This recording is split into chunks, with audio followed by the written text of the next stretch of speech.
अब देखो इससे आगे, what is boiling, what is boiling, बताओ बॉइलिंग क्या होता है।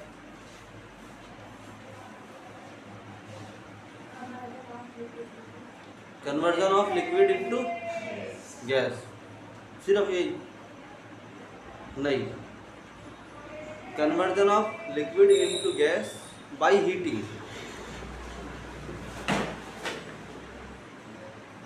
Conversion of liquid into Conversion of liquid into gas by heating.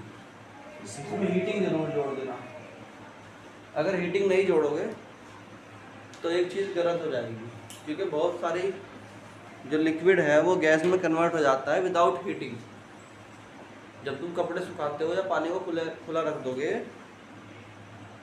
तो क्या होगा, वो पानी उड़ नहीं जाता सारा का सारा। तो वेपोराइजेशन क्या है, conversion of liquid into gas without heating, ठीक है। इस तरह एक चीज होती है बॉइलिंग पॉइंट, boiling point. ठीक है। क्या होता है बॉइलिंग पॉइंट, बताओ। The temperature at which At which liquid convert into liquid convert into gas by gas by no heating, है ना। आई बात समझ में। एक होता है कंडेंसेशन, क्या होता है कंडेंसेशन में, क्या होता है, गैस को लिक्विड में कन्वर्ट करना। किस चीज में, गैस को लिक्विड में कन्वर्ट करना। तो conversion of gas into liquid, बोलो भाई। हाँ भाई, क्या नाम में, हाँ नहीं, अगर गैस को डायरेक्ट लिक्विड, गैस को डायरेक्ट सॉलिड में कन्वर्ट करना तो क्या बोलते हैं उसको, conversion of gas into directly solid.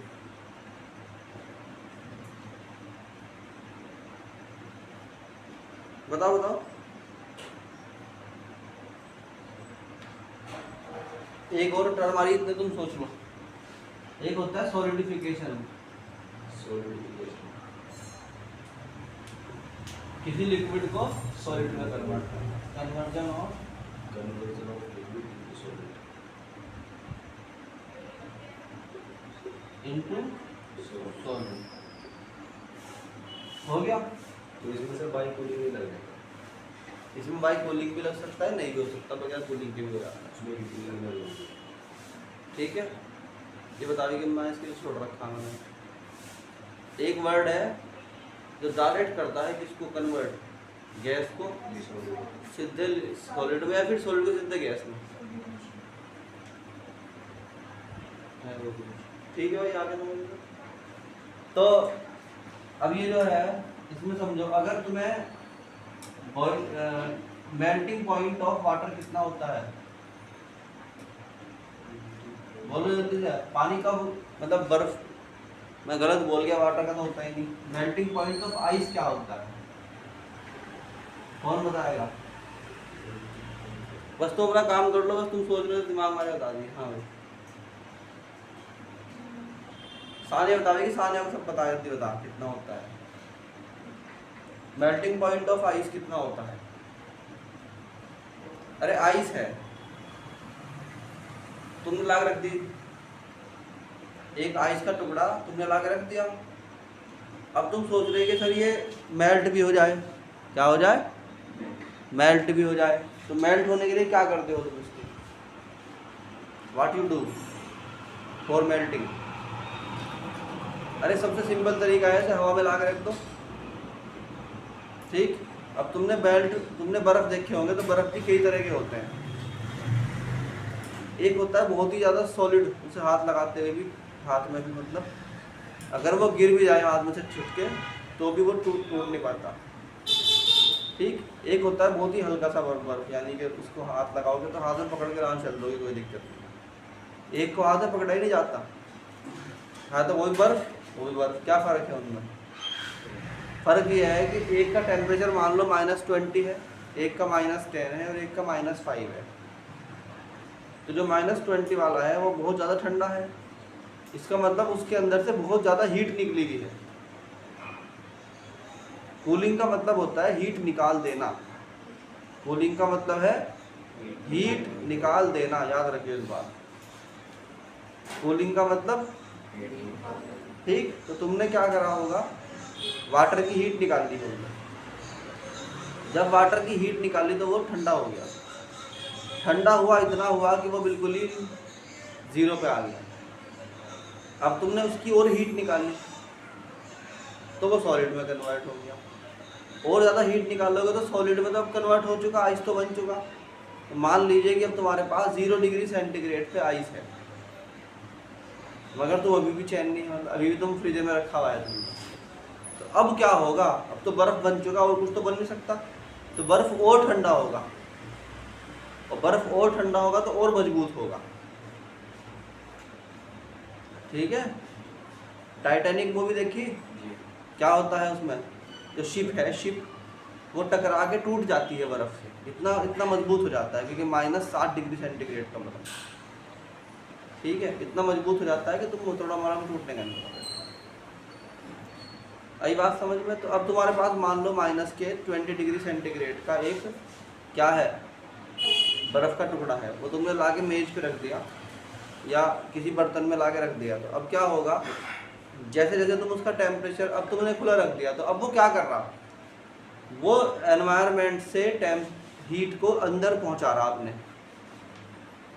इसलिए सरफेस पे देखा हो तुम, एकदम से जब तुम बर्फ़ को ला के रखते हो तो सरफेस के ऊपर से थोड़ा धुआंसा उठता है सफ़ेद रंग का, वो एकदम तेज़ी के साथ जो हीट गेन करी है तो उसकी वजह से होता है, वरना बाद में नहीं होता वो। ठीक, अब ये सीधे हवा में जा रही है उड़ के बर्फ़, तो अब ये धीरे धीरे गेन करेगा, तो गेन करके क्या करेगा, टेम्परेचर को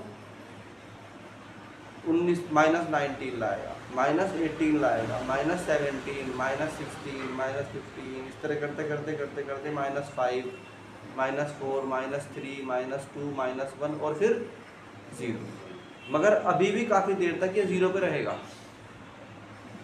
जब तक सारा पानी, जब तक सारा बर्फ़, मतलब अब आगे बर्फ़ पिघलना शुरू हो गया। तुम बोलते हो सर बर्फ़ पिघलना शुरू हो गया, बर्फ़ पिघलना शुरू हो गया तो जो वाटर गिर रहा है ना पिघल के नीचे, उसका टेम्परेचर चेक करोगे, दैट इज़ 0 डिग्री सेंटीग्रेड।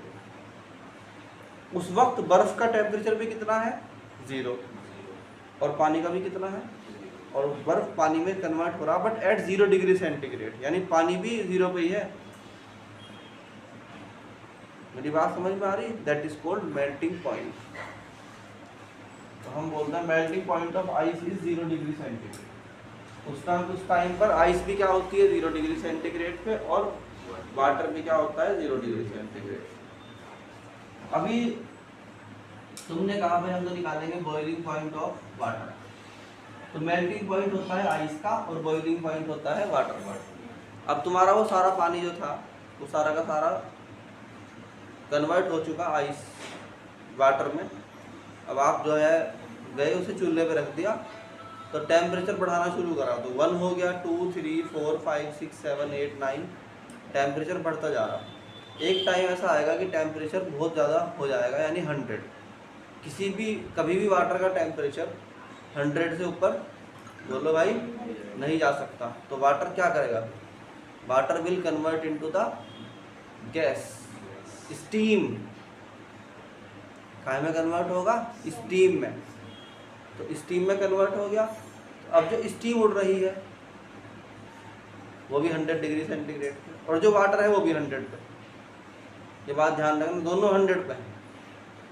ठीक, तो हम कहेंगे भाई अब जो है वो जो टेम्परेचर होता है जब वाटर काय में कन्वर्ट हो जाता है गैस में, तो वाटर स्टीम में। अब यहाँ ध्यान रखना कि ये तो गया किसमें, वाटर में कन्वर्ट हो गया, और ये किसमें कन्वर्ट हुआ, स्टीम में। बात समझ में आई कि नहीं आई है? उसके बाद एक बात ध्यान करो, फॉर एग्जांपल तुमने उसको कुकर के अंदर बंद कर दिया था, किसको, पानी को, और तुमने उसको हवा में उड़ने नहीं दिया। अब तो सारा कन्वर्ट हो चुका होगा अंदर। अब तुम टेम्परेचर और बढ़ा रहे हो तो क्या होगा? अभी भी तुमने चूल्हा जला रखा, हीट तो अब भी ले रहा हो, तो अब स्टीम का टेम्परेचर बढ़ रहा है। स्टीम 101 पे हो गई, 102 पे हो गई, 103 पे हो गई, 105 पे हो गई। तो स्टीम भी क्या होती है, अलग अलग होती है, स्टीम का टेम्परेचर भी अलग अलग होता है। ठीक है, आ गई बात समझ में? तो अब आ गया व्हाट इज वेपराइजेशन। जल्दी बताओ व्हाट इज वेपराइजेशन। वेपराइजेशन मतलब ये जो 100 डिग्री सेंटीग्रेड पर पानी पिघल रहा था ना, इससे कम पे ही उबल पिघल जा, मतलब उड़ जाना।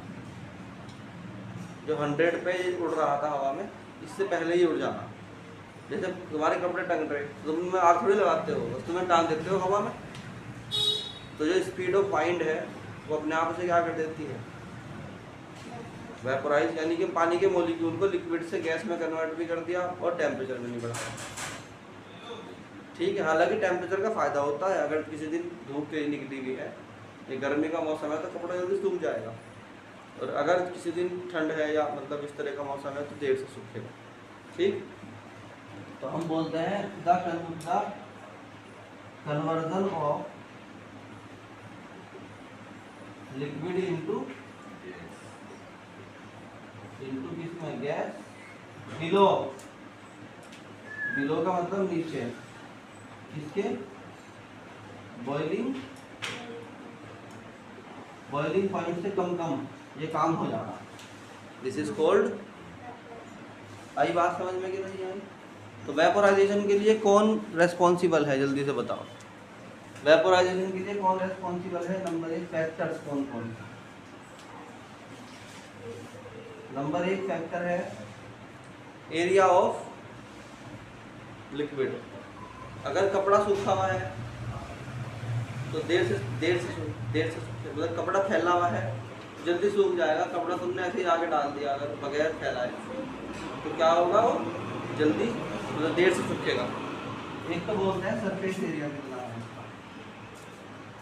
भाई। फॉर एग्जांपल तुमने एक बाल्टी पानी को अपने लेंटर पे ले जाके डाल दिया, ऐसे ही मतलब ऐसे कर दिया, तो पता लगा तुम आधा घंटे बाद गए, दोपहर में गए, तुम्हें डाला था, आधा घंटे बाद गए या 1 घंटे बाद गए तो वहाँ पानी है ही नहीं, निशान भी नहीं है पानी का। क्या हुआ, सब उड़ गया। मगर अगर तुम उसी पानी को बाल्टी में रखो और तब रख दो हवा में, मतलब ऊपर छत पे, तो क्या होगा, अब वो पानी लिक्विड में तो कन्वर्ट होगा, but in a long process. वो वेपर में तो कन्वर्ट होगा, but in the long process, बहुत लंबा टाइम लगेगा। आई बात समझ में कि नहीं आई? भाई बाल्टी है ना, वो उसके मुकाबले बहुत देर में, मतलब कल तक भी रह सकता है पानी, तो हो सकता है 3 दिन ले ले, 4 दिन ले ले। और अगर तुमने उसको बड़े टब में कर दिया है तो और जल्दी उड़ेगा। इसका मतलब क्या हुआ, सरफेस एरिया कितना है बाहर से जो हवा के टच में आ रहा, उस पर डिपेंड करता है। बात समझ में आई कि नहीं आई सारे? दूसरा,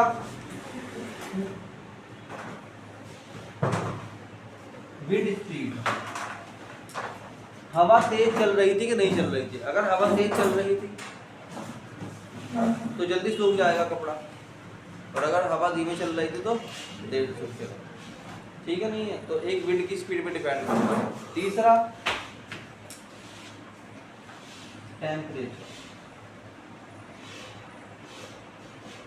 टेम्परेचर कितना रहा। गर्मी के दिनों में जल्दी सूख जाएगा, सर्दी के दिनों में लेट सूखेगा। आई नहीं बात समझ में? Fourth one is nature of, बोलो, लिक्विड। अब जैसे पेट्रोल है, कुछ करो ही मत, उड़ जाएगा अपने आप। या उसे भी छोड़ दो। अल्कोहल है, अल्कोहल क्या चीज़, अल्कोहल एक गिलास में या एक बाल्टी में अल्कोहल और एक बाल्टी में वाटर रख दो, तो पहले कौन उड़ेगा, हवा में। कौन उड़ेगा? अल्कोहल, उसका बॉइलिंग पॉइंट कम होता है तो जल्दी उड़ जाता है। तो अल्कोहल जो है वो पहले उड़ जाएगा सारा का सारा। तो वो नेचर के ऊपर भी डिपेंड करता है, who will first go to the air. आई बात समझ में? अब इसका फोटो लेके ग्रुप में डाल दो। समझ में आ रहा नहीं आ रहा था? नहीं, ऐसे नहीं पढ़ा जाता, सीरियल वाइज पढ़ा जाता है, फिर उसके नोट्स भाई चाहिए होता है कॉपी में, फिर उसका बाकायदा न्यूमेरिकल्स होते हैं, ऐसे नहीं होता।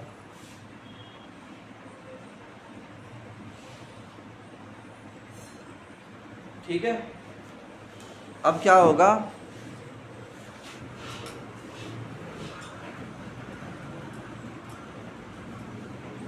अगला है इसके अंदर, हुसैन जाके जरा वो लेके आओ, मुझे बोर्ड के लिए दे दो एक कपड़ा, जाओ लाओ।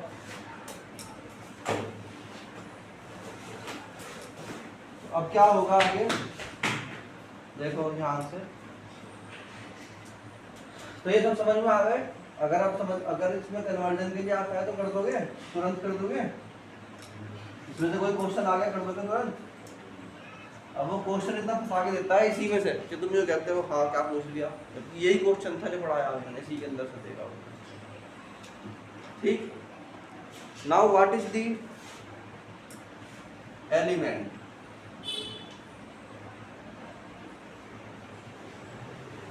केमिस्ट्री में एलिमेंट क्या होता है बताओ जल्दी से।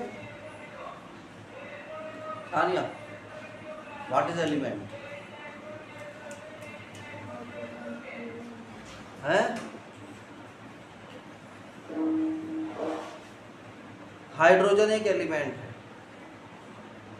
हीलियम एक एलिमेंट है, ऑक्सीजन भी एक एलिमेंट है, वाटर भी एक एलिमेंट है। नहीं, वाटर H2O होता है, उसके अंदर दो एलिमेंट है। आगे बात समझ में? एलिमेंट क्या है? एलिमेंट इज सिंपली ए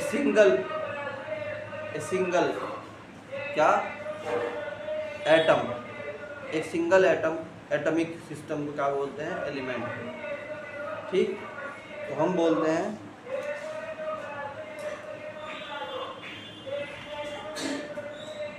या one type of atom, one type of atom या एटम्स। ठीक, सिर्फ एक एटम, लाओ लाओ लाओ दे दो, सिर्फ एक ही एटम। आगे बात, जैसे हाइड्रोजन है तो एलिमेंट है, हीलियम है तो एलिमेंट है, बेरिलियम है, बोरॉन एंड सो ऑन। आई बात समझ में? What is substance? ये वर्ड अगर क्लियर ना हो तो केमिस्ट्री में तुम एक हलूक निकल बढ़ सकते, लाइन एक लाइन भी आगे नहीं बढ़ सकते। सब्सटेंस ये छोड़ दो, पहले बताओ व्हाट इज मॉलिक्यूल?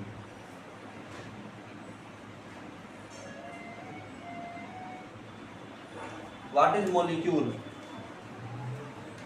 मॉलिक्यूल का क्या मतलब होता है? जब दो या दो से ज्यादा एलिमेंट आपस में केमिकली कंबाइन होते हैं बॉन्ड बना के, और वो एक ही कंपाउंड बन जाता है सिंगल, उसकी नेचर भी अलग हो जाती है पहले के मुकाबले, इज कॉल्ड मॉलिक्यूल।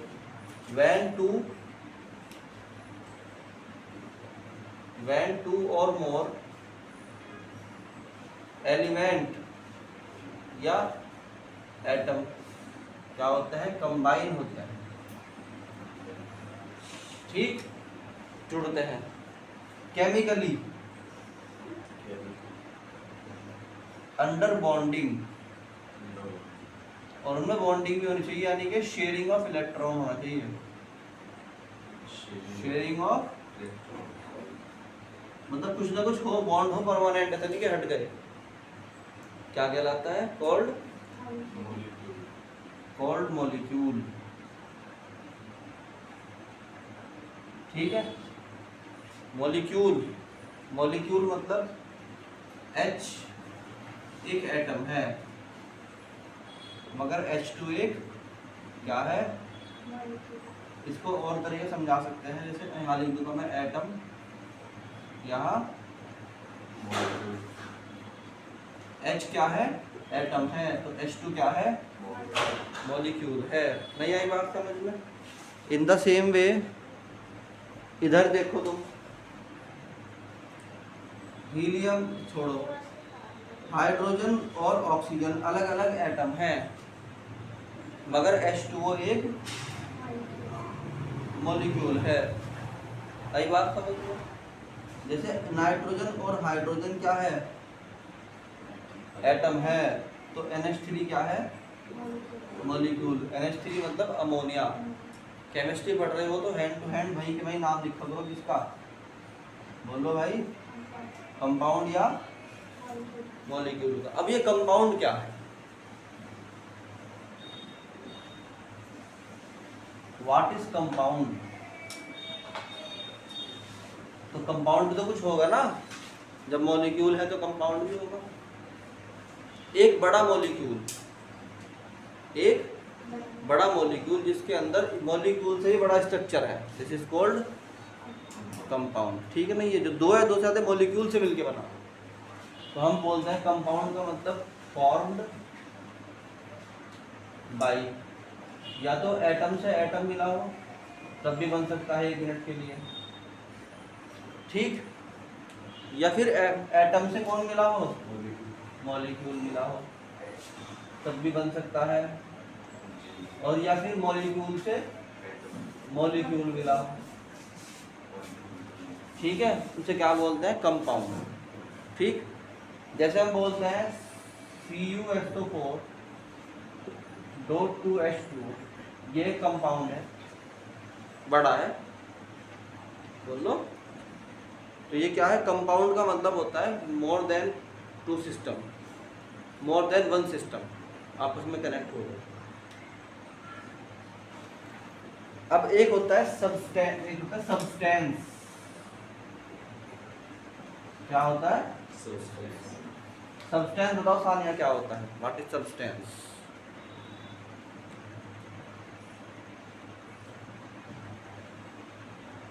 सब्सटेंस का मतलब 2 और, बोलो बोलो,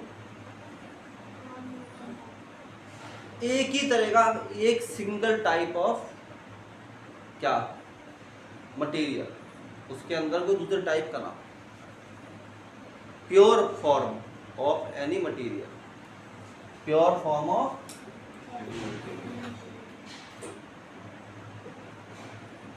वन टाइप ऑफ मटेरियल, एक ही तरह का होना चाहिए, one type of material. Example,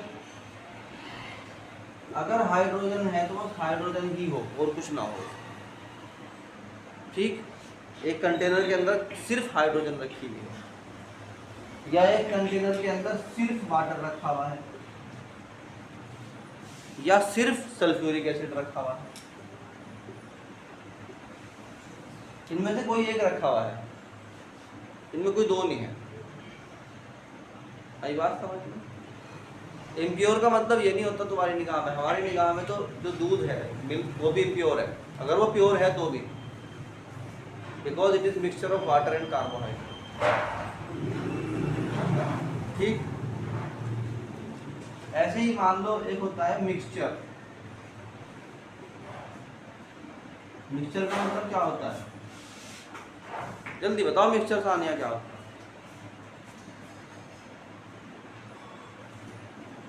नहीं पता? पता है मिक्सचर का मतलब क्या होता है, व्हेन 2 और मोर सब्सटेंस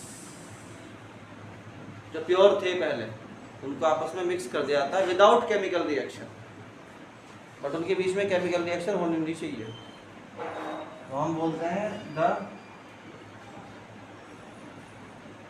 मिक्सिंग ऑफ 2 और मोर, बोलो, सब्सटेंस विदाउट केमिकल रिएक्शन। ये बात याद रखना, विदाउट केमिकल रिएक्शन है ये, केमिकल रिएक्शन भी हो सकती है, क्या कहलाता है, कॉल्ड मिक्सचर।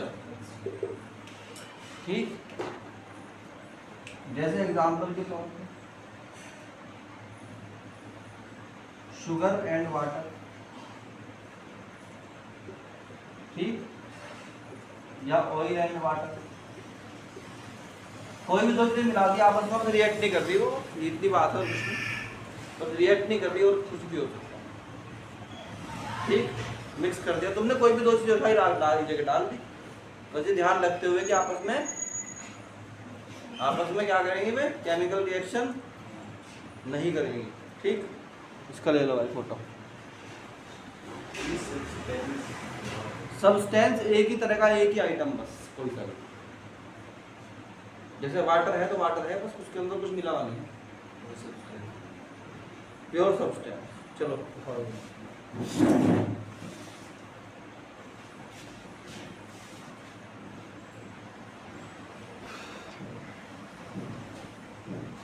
हो गया।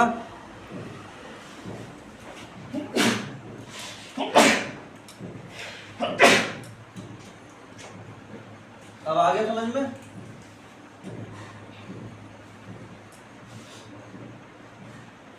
अब देखो,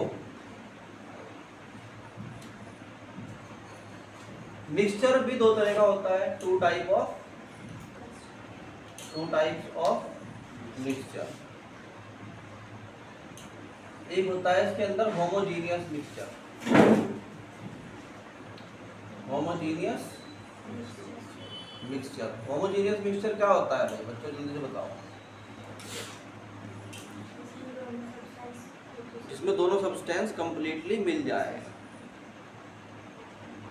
ठीक है, यानी वो कहीं से भी उठा के देख लो, फिर वो एक जैसा ही है सब जगह से, ठीक।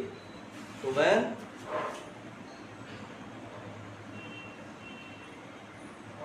ऑल कंपोनेंट का मतलब हिस्से ऑफ मिक्सचर मिक्स हो जाते हैं, सच दैट क्या हो, बोलो, सच दैट यूनिफॉर्म हो जाए, क्या, थ्रू आउट द वॉल्यूम। कहीं से भी चेक के देख लो, कहीं से भी उठा के देख लो, क्या होगा। एग्जाम्पल बताओ इसका, जैसे तुमने अगर साल्ट को जो मिलाया वाटर में, तो क्या ऐसा होता है कि नमक कहीं से तो कम है, कहीं ज़्यादा है पानी में, बिल्कुल मिक्स हो गया ना पक्का, बताओ। या फिर तुमने अगर शुगर को मिलाया है तो भी सेम वाली कंडीशन बनेगी कि नहीं बनेगी, बताओ। एक होता है हेट्रोजीनियस मिक्सचर,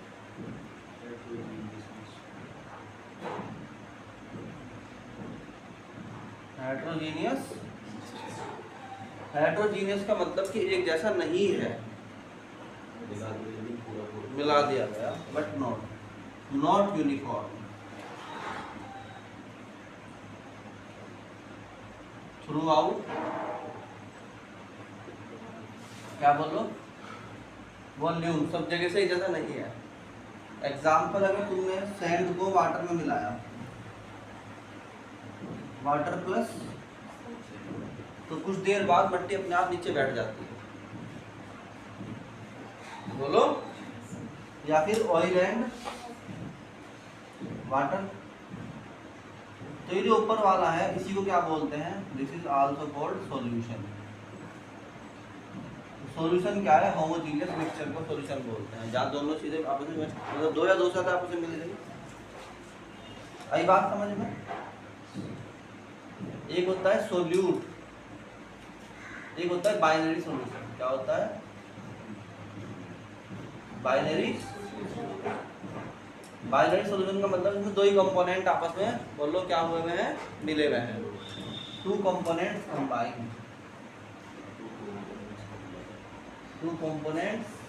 कंबाइन, मीन्स जो लेस अमाउंट वाला है वो कौन है, लेस अमाउंट वाला कौन है, बोलो, सोल्यूट। लेस अमाउंट वाला कौन है, सोल्यूट। जैसे कि क्या था, साल्ट था या शुगर थी, ये सब क्या है? सॉल्यूट। एक है मोर अमाउंट वाला या लार्ज अमाउंट वाला। लार्ज अमाउंट वाला वो क्या है? जैसे वाटर हो गया या अल्कोहल हो गया, ये क्या है? सॉल्वेंट। क्या है ये? सॉल्वेंट। इसको सॉल्वेंट कहते हैं, इसको सॉल्यूट। आई बात समझ में आ गई?